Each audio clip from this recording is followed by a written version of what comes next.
जबलपूर राष्ट्रीय महामार्गावर वडंबा शिवारात बुधवारी दुपारी भीषण अपघात झाला। या अपघातात तिघांचा जागीच मृत्यू झाला। या अपघातात एक जण गंभीर झालाय तर काही प्रवासी किरकोळ जखमी झाले।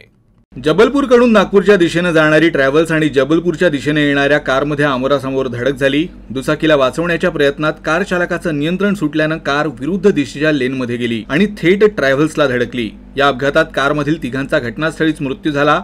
धडकेनंतर ट्रॅव्हल्स चालकाने वाहन बाजूला घेतल्याने ट्रॅव्हल्स उभ्या ट्रकवर जाऊन आदळली।